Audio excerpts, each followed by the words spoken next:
NEET की तैयारी और स्ट्रेस, ये तो जैसे दो बेस्ट फ्रेंड बन गए, है ना। अगर आप भी एक नीट एस्पिरेंट हो और स्ट्रेस से परेशान हो तो ट्रस्ट मी, आप अकेले नहीं हो। ये जो कांस्टेंट प्रेशर है ना, ये सिर्फ आपको बुरा ही फील नहीं कराता, पर आपके फोकस और मेमोरी को भी इफेक्ट करता है। और नीट के लिए फोकस और मेमोरी कितना इंपॉर्टेंट है ये तो आप जानते ही हो। लेकिन टेंशन मत लो, इस वीडियो में मैं आपके साथ 3 सिंपल और बहुत ज़्यादा इफेक्टिव स्ट्रेटेजी और आप कह सकते हो हैक शेयर करूँगा, जिससे आप कुछ ही मिनट में बहुत ज़्यादा कामर और शार्पर महसूस करोगे और आपको लगेगा कि आपकी जो नीट की प्रिपरेशन है अब वो कंट्रोल में है। तो चलिए शुरू करते हैं। तो हमारा सबसे पहला हैक है, आपको जब मदद करेगा जब आपको लगे कि सब कुछ आउट ऑफ कंट्रोल जा रहा है और इसमें 60 सेकंड से कम भी टाइम लगेगा। पहला है बॉक्स ब्रीथिंग। आप जानते ही होंगे, जब आप फिजिक्स की कोई स्पेसिफिक प्रॉब्लम में अटक जाते हो तो दिमाग कैसे फ्रीज हो जाता है। पढ़ाई के टाइम जब भी स्ट्रेस होता है तो आपकी ब्रीथिंग शैलो यानी कि तेज हो जाती है। इससे ब्रेन को पैनिक का सिग्नल मिलता है और कंसंट्रेट करना और याद रखने वाली चीज़ें मुश्किल हो जाती है। और ये स्टेट नीट के गोल्स को कंप्लीट करने के लिए बहुत ज़्यादा सही नहीं है। इसका सॉल्यूशन है बॉक्स ब्रीथिंग। ये एक सिंपल टेक्निक है जिसमें आप एक पर्टिकुलर टाइम के लिए सांस को इनहेल करते हो, उसको होल्ड करते हो, फिर उसको एक्सहेल करते हो और फिर दोबारा होल्ड करते हो। यूजुअली 4 का काउंट सबसे सही है। 4 सेकंड के लिए इनहेल, 4 सेकंड के लिए होल्ड, 4 सेकंड के लिए एक्सहेल, 4 सेकंड के लिए होल्ड। और इसे करते कैसे हैं? आराम से बैठो, आंखें बंद कर लो या सिर्फ सामने देखो, एकदम बॉडी को रिलैक्स छोड़ दो। फिर मन में 4 तक गिनती तक इनहेल करो, फिर 4 तक गिनती तक होल्ड करो, फिर 4 तक गिनती तक एक्सहेल, 4 तक गिनती तक होल्ड करो। As you visualize going up one side of the box, gradually filling your lungs with air. When you reach the top, hold your breath for 1 to 5 seconds as you picture going across the top of the box. Exhale gradually as you imagine traveling down the other side of the box. Pause again for 1 to 5 seconds as you go along the bottom of the box. Then repeat. इस cycle को 3 से 5 बार करो। ये आप अपनी study table पे ही कर सकते हो, कोई भी चैप्टर पढ़ने से पहले या उसके क्वेश्चन लगाने से पहले कर सकते हो। कभी भी आपको लगे थोड़ा एंग्शियस हो जब कर सकते हो। बस काउंट को जल्दी जल्दी मत करना, बहुत सिंपल और रिलैक्स तरीके से करना। रिदम और फोकस इसका मैजिक है। ये तो मेंटल स्ट्रेस के लिए हो गया, पर स्ट्रेस फिजिकल स्ट्रेस के लिए भी हो सकता है। हो सकता है कि आपके सारी टेंशन इतनी देर बैठे रहने से शोल्डर्स में आ गई हो, तो उसके लिए हैक नंबर 2 काम आएगा।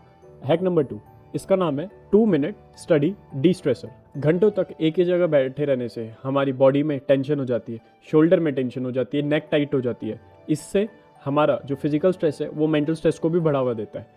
तो थोड़ा सा हिल डुल लेने से बहुत चीज़ें अफेक्टिव हो जाती है, इसलिए थोड़ा मूवमेंट भी ज़रूरी है। एक सिंपल 5 मिनट का स्ट्रेच बहुत इफेक्टिव है।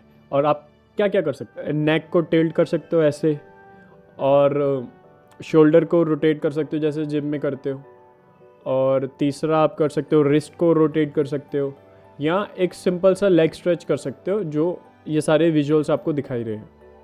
ये स्ट्रेच जब जब करो जब आपको थोड़ा लगे कि बॉडी बैठे बैठे स्टिफ हो गई है, कभी भी कर सकते हो। 4-5 मिनट ही लगेंगे, बट आपको फील बहुत अच्छा होगा।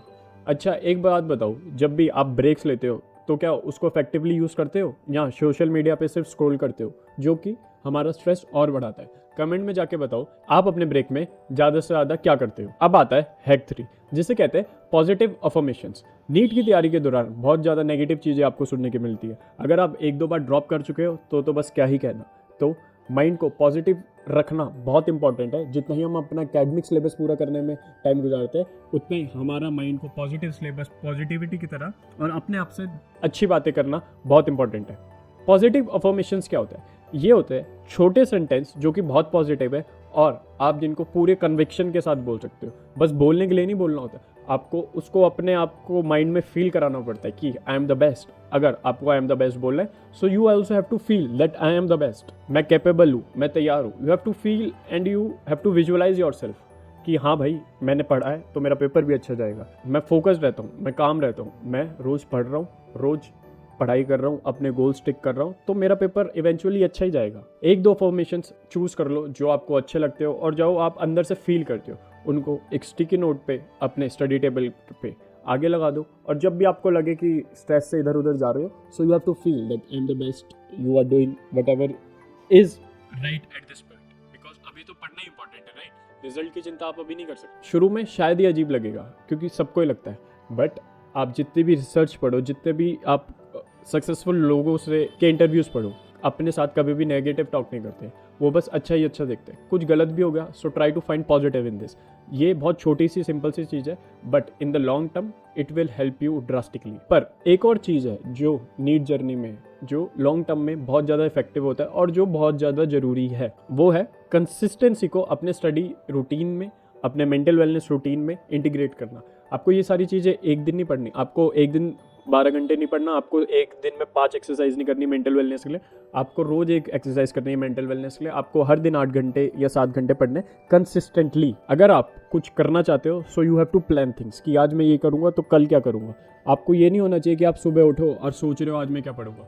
रात को ही आपको अगले दिन का प्लान होना चाहिए कि this topic I am going to finish और इसके सोर्सेज यहाँ से मैं करूँगा। सो आप अगले दिन नहाओ दो और सीधा अपने पढ़ने बैठो। प्रोक्रेस्टिनेशन की कोई जगह ही नहीं छोड़ते आप। इस वीडियो में बस इतना ही। अगर आपको अच्छा लगे तो प्लीज़ लाइक और सब्सक्राइब द चैनल। और हाँ, जैसे मैं हमेशा कहता हूँ, जितना ही एकेडमिक ज़रूरी है नीट जैसे या कोई भी कॉम्पिटिटिव या इन लाइफ किसी चीज़ को पाने के लिए, उतना ही मेंटल वेलनेस और अपने माइंड का बहुत अच्छे पर्सपेक्टिव में होना बहुत ज़रूरी है। So thank you and have a nice day.